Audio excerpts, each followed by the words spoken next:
Mungkin kita bertanya, kenapa kita memulai pembangunan dengan menceritakan akar kebudayaan? Saya menyampaikan, tidak ada satupun bangsa di dunia ini yang mencapai kemajuan dalam pembangunan peradaban bangsanya, kecuali yang terikat pada konstitusi bangsanya.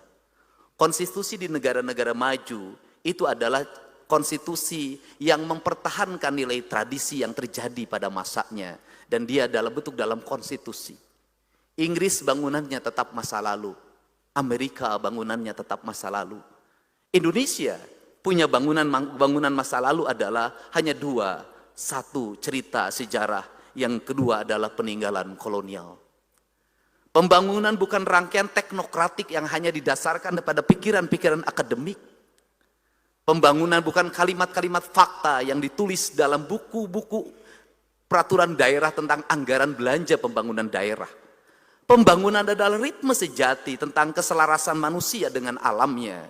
Keselarasan manusia dengan tanah, air, udara, dan mataharinya adalah ritme indah yang dimana kita diberikan alam yang indah bernama tanah Jawa Barat, tanah Sunda, punya gunung yang nungajentul, punya air yang mengalir, punya sawah yang terhampar, punya lautan dan samudra yang sangat luas. Seluruh tata nilai itu ada dalam naskah Sanghyang Siksa Kandang yang menceritakan tentang tata ruang yang disebut dengan gunung kudu awian, lengkop kudu balongan, lebak kudu sawahan yang disebut dengan tritang tu dibuana. Sanghyang Siksa Kandang menceritakan tentang civil society, yaitu trias politika, Rama, Resi, dan Prabu.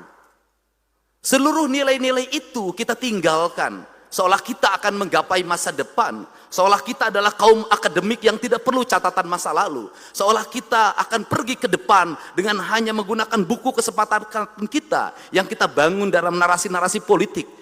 Tetapi kita lupa ternyata 80 tahun Jawa Barat terbangun, ternyata seluruh rangkaian itu tidak menjadi fakta. Kenapa? Hari ini kita punya derita seorang anak bernama berumur 3 tahun, berasal dari Kabupaten Sukabumi, pada sebuah kampung terpencil, ibunya ODGJ, bapaknya mengalami TBC, anak itu tiap hari di kolong, dia meninggal di rumah sakit dalam keadaan seluruh cacing-cacing keluar dari mulut dan hidungnya. Betapa kita gagap dan betapa kita lalai. Kenapa? Perangkat birokrasi yang tersusun sampai tingkat RT ternyata tidak bisa membangun empati. Kenapa? Manusia tidak terbangun dalam nalar dan rasa. Semua orang bicara anggaran, semua orang bicara keuangan. Dia lupa bahwa di balik anggaran ada rasa dan cinta yang bisa mengadakan yang ada, mentiadakan yang tiada. Kerangka itu adalah koreksi diri. Dan saya memutuskan terhadap desa itu memberikan hukuman, saya tunda bantuan desanya karena desanya tidak mampu ngurus warganya. Kerangka ini harus dibangun. Kenapa? Kita bertugas mengemban amanah, titah dari Allah. Seluruh titah dari Allah harus kita pahami apa yang kita lihat dalam rangkaian peristiwa alam. Maka cerita Jawa Barat yang dulu bersama Banten pasti dimulai dari Tarumanegara. Tarumanegara menceritakan tentang apa? Tarumanegara menceritakan tentang kepemimpinan yang mengelola air. Kepemimpinan yang mampu mengelola sumber daya sungai.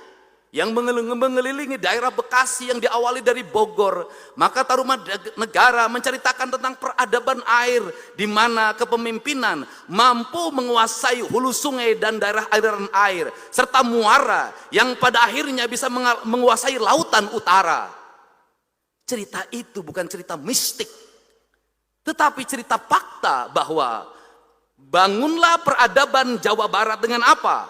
Melakukan normalisasi sungai di kali-kali Bekasi, di kali-kali Bogor, karena itu adalah bentuk peradaban. Dan hari ini tata ruangnya berubah, di mana sungai-sungai berubah peruntukannya, di mana sawah-sawah berubah peruntukannya, pemukiman menghampar di Kabupaten Bekasi, di kota Bekasi dan Karawang, banjir dalam setiap waktu, kemiskinan tidak terselesaikan, perbedaan kaya yang miskin terus menganga. Kenapa? Salah dalam melakukan tata ruang. Litbang Kompas mengatakan salah satu titik kelemahan dari kepuasan 85% adalah dua hal. Pertama adalah ekonomi, yang kedua adalah lapangan pekerjaan. Lapangan pekerjaan terjadi, berebutannya di daerah industri. Kenapa itu terjadi? Karena kita lupa membangun konektivitas antara pendidikan dan lingkungan, pendidikan dan industri, antara dunia IT dengan keadaan masyarakat. Apa yang menjadi kelemahan masyarakat Jawa Barat? Matematika dasarnya lemah, sehingga ketika seleksi mereka kalah. Kerangka itu maka bergeser. Orang bercerita tentang Galuh. Cerita tentang Galuh bercerita tentang apa?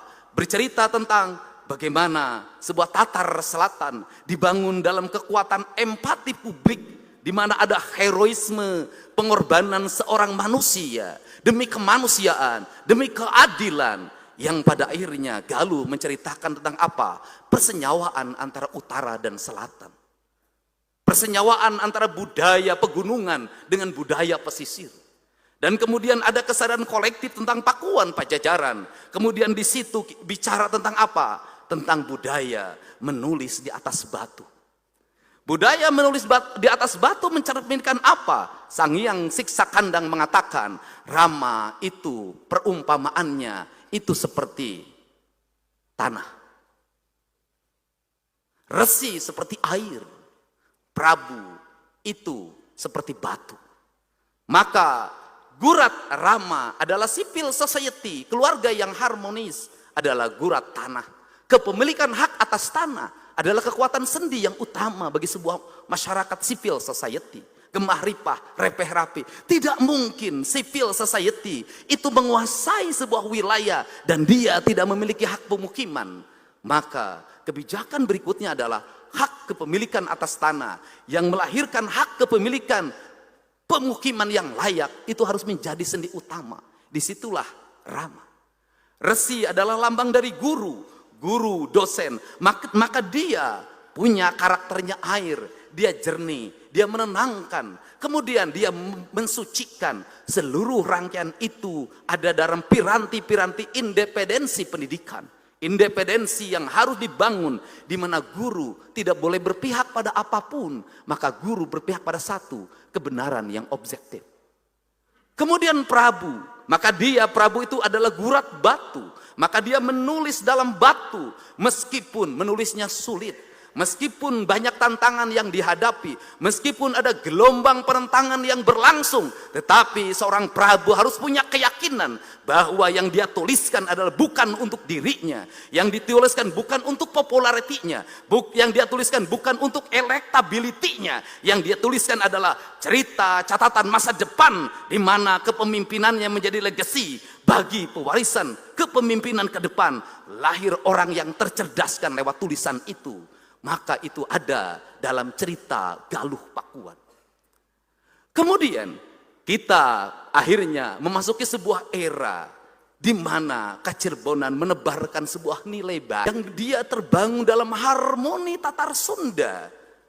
Tetapi ada nilai syar'i. Maka cipta rasa, sirna rasa, menyempurnakan rasa yang dimiliki oleh orang Sunda, yang terdiri dari entitas-entitas yang hari ini memiliki keragaman dalam kebudayaan. Karena rasa, maka rasalah sebagai sendi utama untuk mengayuh pembangunan yang melahirkan gelombang kepemimpinan Sumedang Larang, Subang Larang. Sebuah nilai yang kita memasuki era POC, kita memasuki era kemerdekaan, maka sintesanya adalah pembangunan tidak bisa didasarkan hanya pada pikiran teknokratik. Dalam bahasa kebudayaan, pembangunan tidak hanya mengandalkan saringseknya iket.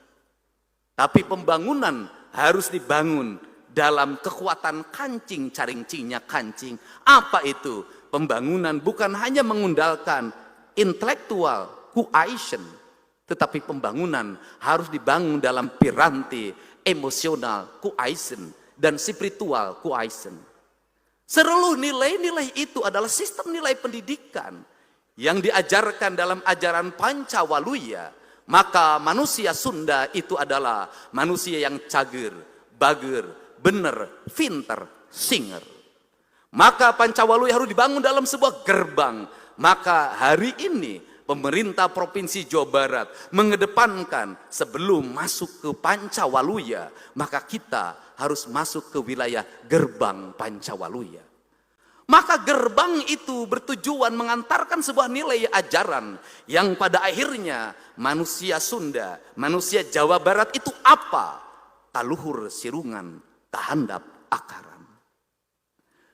Kerangka inilah pijakan pembangunan yang kita tata. Pembangunan harus mampu melahirkan sirung, yaitu tumbuhnya benih-benih baru, tumbuhnya bunga baru, tumbuhnya buah baru, melahirkan metamorfosis ke depan. Itu yang disebut dengan kiwari, bihari, jeung poe isu. Maka sains adalah pendekatan, maka teknokratik adalah pendekatan, maka teknologi adalah pendekatan. Tetapi seluruh pendekatan itu akan mengalami perubahan dalam setiap waktu. Maka orang Sunda mengatakan, mi indung ka waktu, mi bapa ka zaman, pindah cai, pindah tampian. Kerangka ini tidak bisa berjalan kalau apa? Kalau kahandap teu akaran. Karena kahandap teu akaran, maka pembangunan kita harus menginjak bumi. Tidak penting dipuji orang, tidak penting bagus dalam tayangan, tidak penting reka-reka gambar dibuat-buat di media sosial, tidak penting. Yang harus kita ceritakan adalah fakta yang sebenarnya, bukan pembangunan kamuflatif. Kalau pendidikan dasar di kita masih bermasalah, katakan bermasalah. Kalau masih ada anak SMP yang tidak bisa baca tulis, katakan itu terjadi. Kalau ada kematian ibu yang melahirkan, kematian anak, katakan itu terjadi. Kalau masih HIV-nya meningkat, katakan itu terjadi. Untuk apa? Agar kita bisa meraih sintesa. Maka seiring dengan perkembangan media sosial, di mana rakyat Jawa Barat hari ini mengenal TikTok, hari ini kita bisa melihat fakta. Setiap hari rakyat bercerita apa? Bercerita tentang air bersih yang sulit didapatkan. Bercerita tentang apa? Gedung-gedung sekolah yang mau roboh tanpa toilet. Bercerita tentang apa? Jalan-jalan pemukiman yang rusak. Jembatan-jembatan yang mau roboh. Anak-anak menyeberang sungai Citarum menggunakan rakit. Anak-anak bergelantungan di kawat-kawat pengikat di Garut dan di Sukabumi hanya untuk sekolah. Itu cerita fakta kita. Dan seluruh fakta itu lahir lewat apa? Kesadaran publik warga untuk menceritakan apa yang terjadi di tanah Jawa Barat ini. Untuk itu, demokrasi yang dibuka, media sosial yang terbuka, harus melahirkan apa? Harus melahirkan pemimpin yang peka. Harus melahirkan apa? Birokrat yang dia sidik sakti, indra waspada. Apa itu? Harus melahirkan birokrat panca sampurna. Celikna ngadangu, irungna ngangse, panona awas, letahna ngucap, hatena ikhlas. Maka konektivitas para birokrat untuk melihat perkembangan yang terjadi di jagat media sosial adalah kepekaan untuk membaca situasi. Para kepala desa harus membuka ruang rumahnya untuk dikunjungi warga dalam setiap waktu. Tidak bisa warga harus datang dari ujung Garut, ujung Sukabumi, ujung Cirebon, terus-terusan ke Lembur Pakuan. Mereka terlalu jauh untuk berjalan. Para camat juga harus membuka diri, membuka ruangnya. Terkoneksi dengan para bupatinya yang harus handphonenya menyala. Terkoneksi dengan gubernurnya. Maka kita bisa berjalan seiring dan sejalan. Sarendek, saigel, sabobot, sapihanean. Kacai jadi salewi, kadarat jadi salogak. Kalimat sa itulah kalimat jamak menjadi tunggal. Jamak artinya apa? Kita ada ragam partai politik.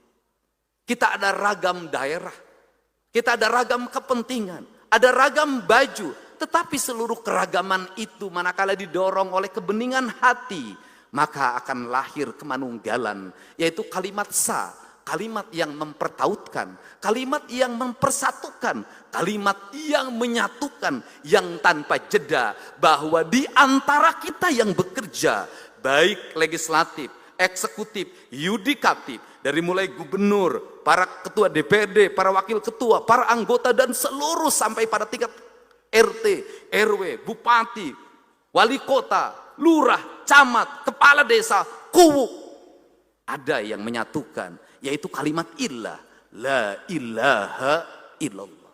Kalimat ilah itu adalah kalimat keikhlasan, bahwa kita bekerja bukan untuk partai, kita bekerja bukan untuk dipilih kembali, kita bekerja untuk apa? Sebuah pengabdian, bahwa kita mengabdi pada Tatar Sunda, pada Tatar Jawa Barat, untuk menghilangkan kemiskinan, menghilangkan kebodohan, mengangkat derajat orang-orang miskin dan anak-anak yatim yang didengungkan oleh Rasulullah sebagai sendi utama untuk membangun kemakmuran bagi warganya.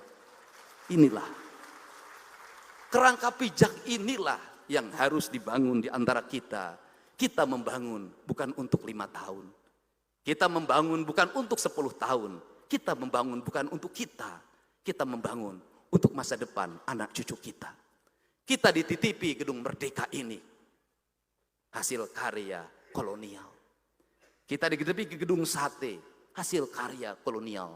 Pertanyaannya adalah, apa yang kita titipkan bagi generasi Jawa Barat ke depan? Kalau kita tidak punya nilai-nilai filosofi yang besar dan mendasar.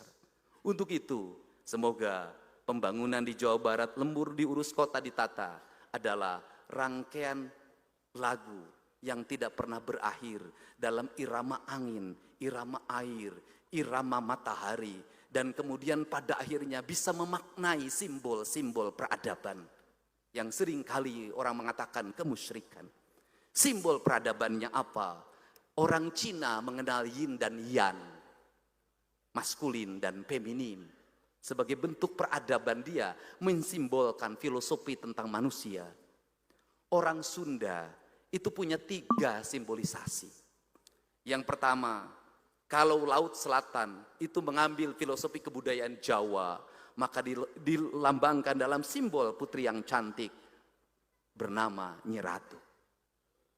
Itu cermin bahwa laut kalau diurus, maka dia akan menjadi putri yang sangat cantik, harus dijaga kehormatannya, tidak boleh diambil terumbu karangnya, tidak boleh lagi ada berbagai aktivitas yang merusak kelautan. Dan saya berterima kasih pada Bu Susi yang selalu mengingatkan saya untuk menjaga Laut Selatan.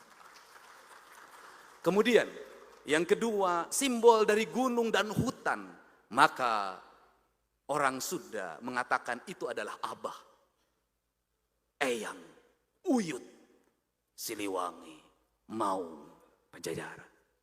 Dia adalah lambang kehormatan. Gunung tidak boleh ditukar, maka seluruh kehormatannya dijaga dalam simbolnya. Kenapa? Karena kemuliaan, ketentraman, dan kenyamanan rakyat Sunda tergantung bagi gunungnya. Kalau gunung dijaga kehormatannya, maka kita terbebas dari kemiskinan dan terbebas dari bencana. Yang ketiga adalah simbol dari tanah. Maka disebutlah Sunan Ambu, lambang dari seorang ibu yang harus dihargai dan dihormati. Maka perlakukanlah tanah yang kita pijak ini seperti kita memperlakukan ibu kita. Sunan Ambu dalam kaidah Sunda, dalam kaidah Nusantara yang diajarkan oleh Bung Karno, disebutnya adalah Ibu Pertiwi. Kalau hari ini tata guna tanah kita rusak, kalau hari ini tanah tidak pernah kita hormati untuk menerima air, kalau hari ini tanah menjadi rebutan hanya untuk menumpuk kekayaan, sesungguhnya kita adalah orang yang durhaka pada ibu kita. Untuk itu, saya meyakini perjalanan 6 bulan saya memimpin dengan Kang Erwan adalah perjalanan yang baru meletakkan kerangka dasar. Apa yang kami raih dalam 6 bulan bukan hasil kami, tapi hasil seluruh masyarakat Jawa Barat. hasil pimpinan dan anggota DPRD dari mulai provinsi sampai kabupaten kota, hasil dari seluruh jajaran para bupati wali kota sampai para ketua RT dan RW-nya. Mari kita bersama membangun Jawa Barat, paheuyeuh-heuyeuk leungeun, paantai-antai tangan, sareundek saigel, sapuput, sapihanean, kacai jadi saleuwi, kadarak jadi salogak. Wallahu muwaffiq ila aqwamit thoriq. Assalamualaikum warahmatullahi wabarakatuh. Sampurasun.